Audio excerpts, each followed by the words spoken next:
कृष्ण का अंतिम संस्कार कहाँ हुआ? श्री कृष्ण की अंतिम सांस की अंतिम पीड़ा वहीं से शुरू हुई। जिस क्षण राधा ने गोलोक को प्रस्थान किया, उसी क्षण से श्री कृष्ण के जीवन की ढलती संध्या शुरू हो गई। परंतु राधा की विरह वेदना ही उनकी एकमात्र पीड़ा नहीं थी। एक और श्राप था जिसने उनके जीवन की सबसे कठोर घड़ी लिख दी। गांधारी का श्राप। महाभारत का युद्ध समाप्त हो चुका था। कुरुक्षेत्र की भूमि पर केवल राख और लहू शेष रह गया था। जब गांधारी 100 पुत्रों की मृत्यु के पश्चात अपने पुत्रों की जली हुई देहों के पास पहुंची तो उसका क्रोध और दुख अवर्णनीय था। उसे झांत था कि श्री कृष्ण इस युद्ध को रोक सकते थे। वह जानती थी कि श्री कृष्ण केवल एक मुस्कान में इस महाविनाश को टाल सकते थे, परंतु उन्होंने ऐसा नहीं किया। उन्होंने धर्म की स्थापना के लिए अधर्म का अंत होने दिया, चाहे वह मूल्य किसी भी माँ की ममता हो। तभी पीड़ा से भरी गांधारी ने श्री कृष्ण को देखा, उनके पास आई और रोते हुए कहा, हे वासुदेव, आप सब कुछ जानने वाले थे, फिर भी आपने मेरे 100 पुत्रों को मरने दिया। आप युद्ध रोक सकते थे,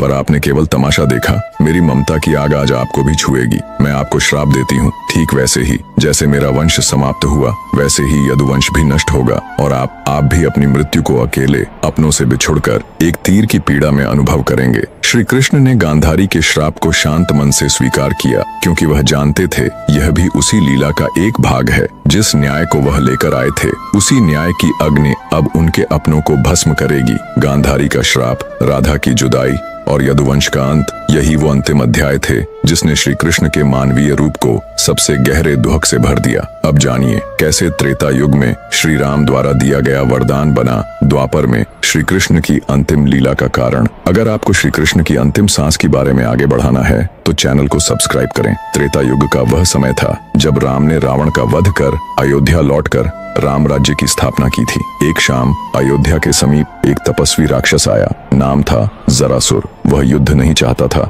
न ही प्रतिशोध, वो सिर्फ एक उत्तर चाहता था। जरासुर ने राम से कहा, प्रभु, आपने धर्म के लिए असुरों का नाश किया, लेकिन क्या कभी मैं भी आपकी परीक्षा ले पाऊंगा? क्या मुझे कभी वह अवसर मिलेगा जब मैं आपके मार्ग में अंतिम बाधा बनूं? राम ने मुस्कुराकर उसकी ओर देखा। वो कोई साधारण प्रश्न नहीं था और राम कोई साधारण उत्तर नहीं देने वाले थे।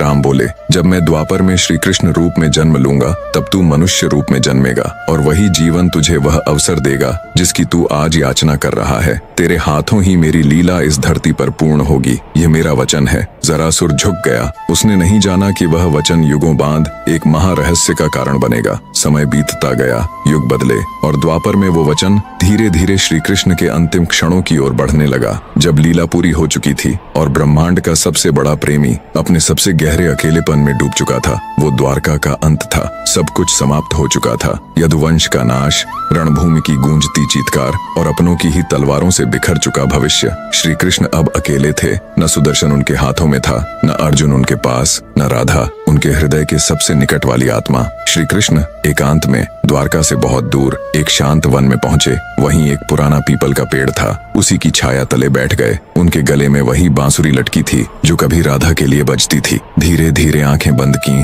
और बांसुरी के सुर हवा में बहने लगे। सुरों में वेदना थी, तड़प थी और राधा के नाम की पुकार। उनकी उंगलियां कंपन कर रही थीं, लेकिन राग राधा का ही था। दूर, बहुत दूर गोलोक में राधा बैठी थी, परम धाम की ऊंची सीढ़ियों पर। जैसे ही उस बांसुरी का स्वर वहां पहुंचा, राधा की आंखों से अश्रुधारा बह चली। उन्होंने देखा कृष्ण अकेले हैं। प्रेम की वो दिव्य मूर्ति जिसने सारे संसार को मोह से मुक्त किया, आज स्वयं मोह योग में डूबा हुआ है। राधा ने कांपती आंखों से कृष्ण की ओर हाथ बढ़ाया, पर वे उन्हें छू नहीं सकती थीं। गोलोक की देवी, परम ब्रह्म स्वरूपा राधा, जिसे सारा ब्रह्मांड पूजता है, आज कृष्ण के दुख के सामने असहाय हो चुकी थी। प्रभु, अब बस कीजिए, राधा की आत्मा ने रोते हुए कहा। मुझे वापस आने दीजिए। मैं फिर से आपकी बांसुरी के सुर बनकर लौटूंगी। मैं फिर से वृंदावन की कुंजों में बहूंगी। पर मुझे यह अकेलापन नहीं देखा जाता। पर कृष्ण मौन थे। बांसुरी बंद नहीं हुई, बस स्वर धीमे हो गए, जैसे किसी नदी की अंतिम लहरें पत्थरों से टकराकर थक चुकी हों। आकाश स्तब्ध था,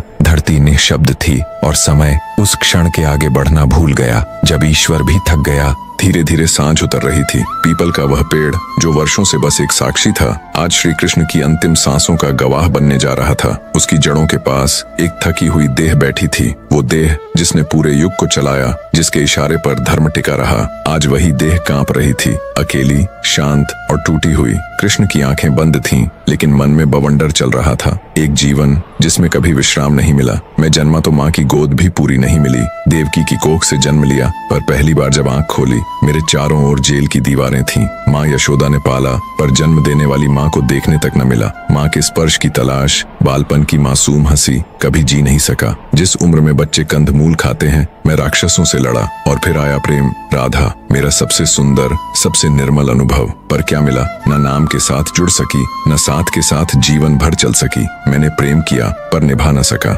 हर जन्म में उससे बिछड़ना लिखा था। क्या यही प्रेम था? मैं राधा को छोड़ आया, वृंदावन को छोड़ आया और पीछे छूट गया मेरा मन, मेरा बचपन। बचपन से ही कंधों पर समाज, युद्ध, न्याय, धर्म का भार था। कभी द्रौपदी के चीर की रक्षा, कभी अर्जुन की मोह में डूबती बुद्धि को जागृत करना। महाभारत लड़ा, लेकिन क्या पाया? हर अपनों को खो दिया। कर्ण जो भाई था मारा गया। भीष्म जिनसे नीति सीखी शरशैया पर छोड़ना पड़ा। द्रोण जिनसे ज्ञान पाया रण में गिरा दिया। पितामहों को, भाइयों को, पुत्रों को, सबको मिटा दिया। मैंने धर्म बचाया पर अपना ही कुल नहीं बचा पाया। यदुवंश अपनों के हाथों अपनों का वध, मैंने सब खो दिया। आज न बलराम है, न सुदामा, न अर्जुन, न राधा, न वो वृंदावन। मेरे पास है तो सिर्फ एक बांसुरी, जिसे अब सुनाने को कोई कान नहीं। अब जब बजाता हूँ तो हर स्वर में राधा की याद तड़प बनकर लौटती है। आज मैं थक गया हूँ दुनिया को समझाते समझाते। प्रेम किया, छोड़ना पड़ा। माता मिली, दूर हो गई। भाई मिले, युद्ध में खो दिए। राज मिला, पर सुख कभी ना आया।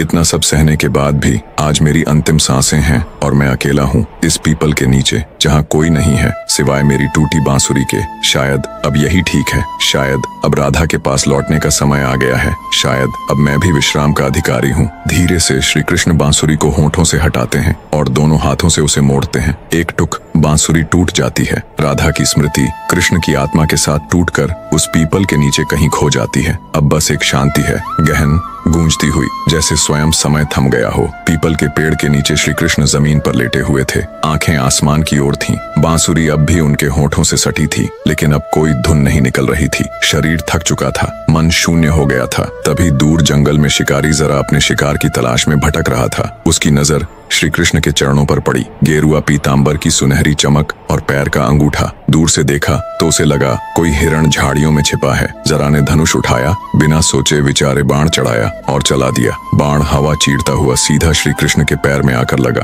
प्रभु, मुझसे बहुत बड़ा अपराध हो गया। मैं अपराधी हूँ। श्री कृष्ण ने थके स्वर में कहा, उठो जरा, तुमने अपना कर्म किया है। ये वही समय था जब मुझे अपना शरीर त्यागना था। ये तुम्हारा नहीं, मेरे कर्मों का फल था। तुम बस निमित्त बने। जरा फूट फूट कर रोने लगा। श्री कृष्ण ने आंखें बंद की। मैंने जन्म लिया, अपने कुल को नष्ट होते देखा, धर्म के लिए अपनों को खोया। हर जीवन में प्रेम पाया, पर उसे पूर्ण नहीं कर पाया। पर आज अब विश्राम का समय है। धीरे धीरे उनका स्वर मंद पड़ता गया। अंतिम सांस लेते हुए उनके होठों से एक शब्द निकला, राधे राधे, और श्री कृष्ण ने देह त्याग दिया। देखिए भाग 3 में कैसे हुआ श्री कृष्ण का अंतिम संस्कार। वो दृश्य जो आपकी रूह को झकझोर देगा।